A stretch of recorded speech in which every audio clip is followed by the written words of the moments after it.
Quick 25 ಗೆ ಸ್ವಾಗತ. ನಾನು ಅವಿನಾಶ್ ಶಿವನ್. ಮೊದಲಿಗೆ ಈ ಕ್ಷಣದ 25 ಸುದ್ದಿಗಳನ್ನ ಕ್ವಿಕ್ ಆಗಿ ನೋಡ್ಕೊಂಬರೋಣ. ಇದೇ ಡಿಸೆಂಬರ್ 28ರಂದು ಬೆಂಗಳೂರಿನಲ್ಲಿ ಬಿಜೆಪಿ ರಾಜ್ಯ ಪದಾಧಿಕಾರಿಗಳ ಸಭೆ ಕರೆಯಲಾಗಿದ್ದು ಮಾಜಿ CM BSY, Basavaraj Bommai, DV Sadananda Gowda ಸೇರಿದಂತೆ ಹಲವರು ಭಾಗಿಯಾಗಲಿದ್ದಾರೆ. ಲೋಕಸಭಾ ಚುನಾವಣಾ ತಯಾರಿ ಮತ್ತು ರಾಜ್ಯ ಸರ್ಕಾರದ ವಿರುದ್ಧ ಹೋರಾಟ ಮತ್ತು ಪಕ್ಷ ಸಂಘಟನೆ ಕುರಿತು ಚರ್ಚೆ ಆಗುವ ಸಾಧ್ಯತೆ ಇದೆ. ಮಾಜಿ ಸಿಎಂ ಯಡಿಯೂರಪ್ಪ ವಿರುದ್ಧ ಶಾಸಕ ಬಸವನಗೌಡ ಪಾಟೀಲ್ ಯತ್ನಾಳ್ ವಾಗ್ದಾಳಿ ನಡೆಸಿದ್ದಕ್ಕೆ ಆಕ್ರೋಶ ವ್ಯಕ್ತವಾಗಿದೆ. ಶಾಸಕ ಯತ್ನಾಳ್ ವಿರುದ್ಧ ಮಂಡ್ಯದಲ್ಲಿ ಬಿಜೆಪಿ ಕಾರ್ಯಕರ್ತರಿಂದ ಪ್ರತಿಭಟನೆ ನಡೆಸಲಾಗಿದೆ. ಮಂಡ್ಯದ ಕೇಂದ್ರ ಅಂಚೆ ಕಚೇರಿ ಮುಂಭಾಗ ಪ್ರತಿಭಟನೆ ನಡೆಸಿ ಅಯೋಗ್ಯ ಯತ್ನಾಳ್, ತಲೆಕೆಟ್ಟ ಯತ್ನಾಳ್, ಹುಚ್ಚ ಯತ್ನಾಳ್ ಅಂತ ಘೋಷಣೆ ಕೂಗಲಾಗಿದೆ.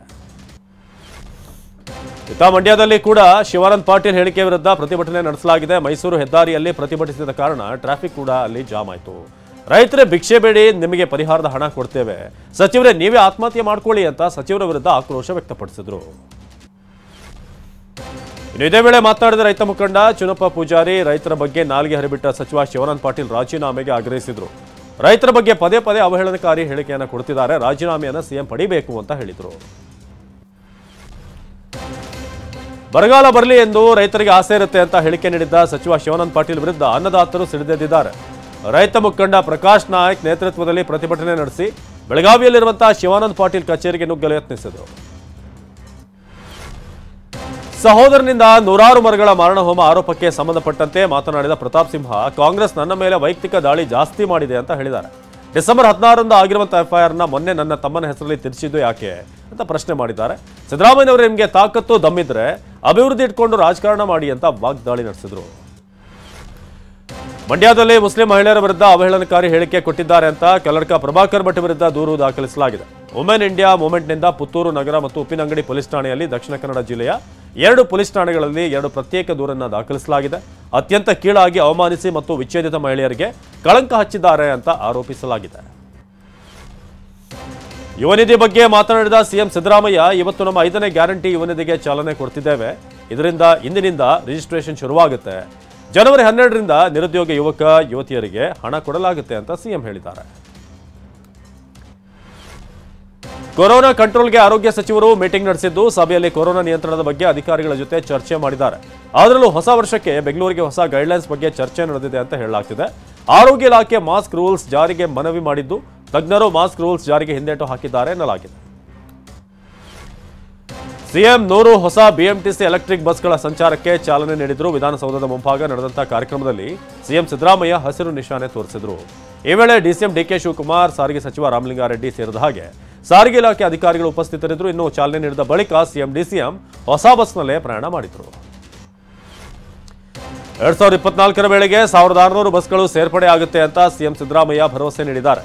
ಬಿಎಂಟಿಸಿ ಮತ್ತು ಟಾಟಾ ಮೋಟಾರ್ಸ್ ಸಹಯೋಗದಲ್ಲಿ ಈ ಕಾರ್ಯಕ್ರಮ ನಡೀತಿದೆ. ಇವತ್ತು 100 ವಿದ್ಯುತ್ ಚಾಲಿತ ಬಸ್ಗಳಿಗೆ ಚಾಲನೆ ನೀಡುತ್ತಿದ್ದೇವೆ. ಇನ್ನು ಬೆಂಗಳೂರಿನಲ್ಲಿ 6144 ಬಸ್ಗಳು ಓಡ್ತಿವೆ. 40 ಲಕ್ಷ ಜನ ಪ್ರಯಾಣ ಮಾಡ್ತಿದ್ದಾರೆ. ಕಾಫಿನಾಡಲ್ಲಿ ದತ್ತ ಜಯಂತಿಯ ಸಂಭ್ರಮದ ನಡುವೆ ದರ್ಗಾದಲ್ಲಿದ್ದಂಥ ಗೋರಿಗಳ ಮೇಲೆ ಗುಂಪೊಂದು ದಾಂಧಲೆ ನಡೆಸಿದೆ. ತರೀಕೆರೆ ತಾಲೂಕಿನ ಶಾಂತವೇರಿ ಮಾರ್ಗವಾಗಿ ದತ್ತಪೀಠಕ್ಕೆ ತೆರಳುತ್ತಿದ್ದ ಯುವಕರ ಗುಂಪು ದರ್ಗಾದ ಮೇಲಿದ್ದ ಬಟ್ಟೆ ತೆಗೆದು ಅಲ್ಲಿದ್ದ ವಸ್ತುಗಳನ್ನು ಎಸೆದು ದಾಂಧಲೆ ನಡೆಸಿದ್ದಾರೆ. ಇನ್ನು ಈ ಬಗ್ಗೆ ಪ್ರಶ್ನಿಸಲು ಹೋದಂತಹ ಪೊಲೀಸರ ಮೇಲೂ ಕೂಡ ಹಲ್ಲೆಗೆ ಯತ್ನಿಸಲಾಗಿದೆ. ಆದರೆ ಸ್ಥಳೀಯರು ಬರ್ತಿದ್ದಂತೆ ಗುಂಪು ಪರಾರಿಯಾಗಿದೆ. ಶಿವಮೊಗ್ಗ ಜಿಲ್ಲೆ ಸಾಗರ ನಗರಸಭೆಯ ಸಾಮಾನ್ಯ ಸಭೆಯಲ್ಲಿ ಮಾತಿನ ಚಕಮಕಿಯಾಗಿದೆ. ಸಾಗರ ಅಭಿವೃದ್ಧಿ ವಿಚಾರವಾಗಿ ಬಿಜೆಪಿ ಸದಸ್ಯರು ಕಾಂಗ್ರೆಸ್ ಸದಸ್ಯರ ನಡುವೆ ಮಾತಿನ ಚಕಮಕಿ ನಡೆದಿದೆ.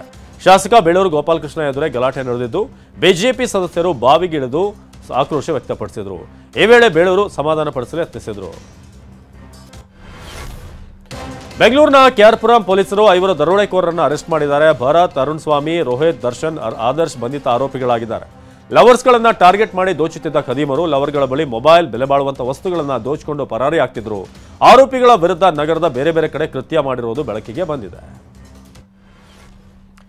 ಟ್ರ್ಯಾಕ್ಟರ್ ಹೋಗುವಾಗಲೇ ಸೇತುವೆಯನ್ನು ಕುಸಿದು ಹೋಗಿದೆ. ಧಾರವಾಡ ಜಿಲ್ಲೆಯ ಮೊರಬಾ ಐಐಟಿ ನಡುವೆ ಸೇತುವೆಯಲ್ಲಿ ಬಿದ್ದಿದೆ. 2 ಸಣ್ಣ ಪುಟ್ಟ ಗಾಯಗಳೊಂದಿಗೆ ಪಾರಾಗಿದ್ದಾರೆ.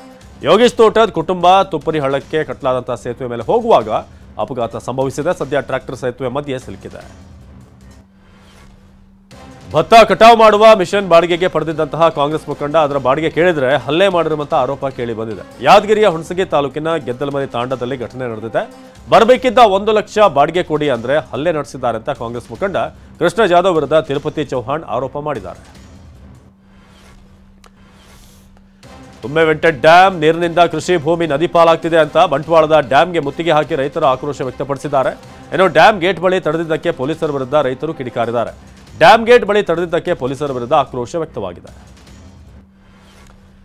ಡ್ಯಾಂನಿಂದ ನೀರು ಹೊರಬರುವಂತ ರಭಸಕ್ಕೆ ಕೃಷಿ ಭೂಮಿ ನದಿ ಪಾಲಾಗ್ತಿದೆ. ವರ್ಷದಿಂದ ವರ್ಷಕ್ಕೆ ನೇತ್ರಾವತಿ ನದಿ ಕೊರೆತ ಉಲ್ಬಣಗೊಂಡಿದ್ದು ಅಡಿಕೆ, ತೆಂಗು, ಬಾಳೆಗಿಡ, ಕಾಳುಮೆಣಸು ಮುಂತಾದ ಬೆಳೆಗಳು ನಾಶವಾಗ್ತಾ ಇವೆ.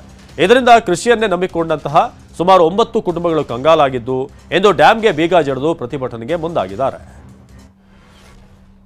ಸಕ್ಕರೆ ಕಾರ್ಖಾನೆ ಮಾಲೀಕರು ಒಕ್ಕಲಿಳಿಸುವಂತಹ ಭೀತಿ ಇದೆ ಅಂತ ಗ್ರಾಮಸ್ಥರು ಪ್ರತಿಭಟನೆ ನಡೆಸಿದ್ದಾರೆ. ಶಿವಮೊಗ್ಗ ತಾಲೂಕಿನ ತರಗನಹಳ್ಳಿ ಗ್ರಾಮಸ್ಥರು ಶಿವಮೊಗ್ಗದ ಜಿಲ್ಲಾಧಿಕಾರಿ ಕಚೇರಿ ಎದುರು ಪ್ರತಿಭಟನೆ ನಡೆಸಿದ್ದಾರೆ. ಪ್ರತಿಭಟನೆಗೆ ಸಂಸದ ಬಿವೈ ರಾಘವೇಂದ್ರ ಸಾಥ್ ಕೊಟ್ಟಿದ್ದು ಸಕ್ಕರೆ ಕಾರ್ಖಾನೆ ಮಾಲೀಕರ ವಿರುದ್ಧ ಘೋಷಣೆ ಕೂಗಿ ಆಕ್ರೋಶ ವ್ಯಕ್ತಪಡಿಸಿದರು. ಅಲ್ಲದೆ ಗ್ರಾಮಸ್ಥರ ಭೂಮಿ ಸಕ್ಕರೆ ಕಾರ್ಖಾನೆ ಮಾಲೀಕರ ಹೆಸರಿನಲ್ಲಿದೆ ಅಂತ ಹೇಳಲಾಗಿದೆ. ಮಗಳ ಪ್ರೀತಿಯನ್ನ ಸಹಿಸದ ತಂದೆ ಹೆತ್ತ ಮಗಳನ್ನ ಹತ್ಯೆ ಮಾಡಿದ್ದಾರೆ. ಕೋಲಾರ ಜಿಲ್ಲೆಯ ಮುಳಬಾಗಿಲು ತಾಲೂಕು ಮುಷ್ಟೂರಿನಲ್ಲಿ ಘಟನೆ ನಡೆದಿದ್ದು ರವಿ ಎಂಬಾತ ಅರ್ಚಿತಾ ಎಂಬ ತನ್ನ ಅಪ್ರಾಪ್ತ ಮಗಳನ್ನ ಹತ್ಯೆ ಮಾಡಿದ್ದಾನೆ. ಲವ್ ವಿಚಾರ ತಿಳಿದು ಅಪ್ರಾಪ್ತಳನ್ನ ಬೇರೊಂದು ಹುಡುಗನ ಜೊತೆಗೆ ತಂದೆ ಮದುವೆ ಮಾಡಿಕೊಟ್ಟಿದ್ದ. ಆದರೆ ಸಂಸಾರ ಮಾಡಲು ಒಪ್ಪದಂತ ಮಗಳನ್ನ ತಂದೆ ಮತ್ತು ಅಳಿಯ ಸೇರಿ ಸುಟ್ಟು ಹಾಕಿದ್ದಾರೆ. 2024ರ ಜನವರಿ 22ರಂದು ರಾಮಮಂದಿರದಲ್ಲಿ ಶ್ರೀರಾಮನ ಮೂರ್ತಿ ಪ್ರತಿಷ್ಠಾಪನೆ ನಡೆಯಲಿದೆ. ಈ ಅದ್ದೂರಿ ಕಾರ್ಯಕ್ರಮಕ್ಕೆ ಸಾವಿರಾರು ಗಣ್ಯರನ್ನ ಆಹ್ವಾನಿಸಲಾಗ್ತಾ ಇದೆ. ರಾಮ ಜನ್ಮಭೂಮಿಯ ಅತಿ ದೊಡ್ಡ ಧ್ವಜ ಕೂಡ ಅಲ್ಲಿ ಹಾರಾಡಲಿದೆ. ಜಾರ್ಖಂಡ್ನಲ್ಲಿ ಧ್ವಜ ತಯಾರಾಗ್ತಿದ್ದು ಇಂದು 40 ಅಡಿ ಉತ್ತರ ಮತ್ತು 42 ಅಡಿ ಅಗಲ ಇದೆ. ಈ ಧ್ವಜವನ್ನು ತಯಾರಿಸುವುದಕ್ಕೆ 115 ಮೀಟರ್ ಬಟ್ಟೆಯನ್ನು ಬಳಸಲಾಗುತ್ತೆ.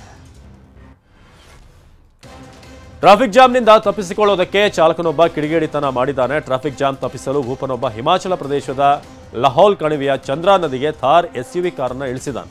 ನದಿಯಲ್ಲಿ ಕಡಿಮೆ ಪ್ರಮಾಣದಲ್ಲಿ ನೀರು ಇದ್ದಿದ್ದರಿಂದ ಚಾಲಕ ಬಚಾವಾಗಿದ್ದಾನೆ. ಸಂಚಾರಿ ನಿಯಮಗಳನ್ನು ಉಲ್ಲಂಘಿಸಿದ ಕಾರಣ ಚಾಲಕನ ವಿರುದ್ಧ ದೂರು ದಾಖಲಿಸಲಾಗಿದೆ. ದೆಹಲಿಯ ಭಾರತ ಮಂಟಪದಲ್ಲಿ ಇಂದು ವೀರ್ ಬಾಲ್ ದಿವಸ್ ಆಚರಿಸಲಾಯಿತು. ಕಾರ್ಯಕ್ರಮದಲ್ಲಿ ಭಾಗಿಯಾದ ಪ್ರಧಾನಿ ಮೋದಿ ಧ್ವಜಾರೋಹಣವನ್ನು ಅಲ್ಲಿ ನೆರವೇರಿಸಿದರು. ಕಳೆದ ಬಾರಿ ಅಂದರೆ 2022ರ ಜನವರಿ 9ರಂದು ಗುರು ಗೋವಿಂದ್ ಸಿಂಗ್ ಅವರ ಪುತ್ರನ ಸ್ಮರಣೆಯ ಹಿನ್ನೆಲೆಯಲ್ಲಿ ಡಿಸೆಂಬರ್ 26ರಂದು ವೀರ್ ಬಾಲ್ ದಿವಸ್ ಎಂದು ಘೋಷಣೆ ಮಾಡಲಾಯಿತು. ಇಂದು ವಿಶ್ವದಾದ್ಯಂತ ವೀರ್ ಬಾಲ್ ದಿವಸ್ ಆಚರಿಸಲಾಗ್ತಾ ಇದೆ.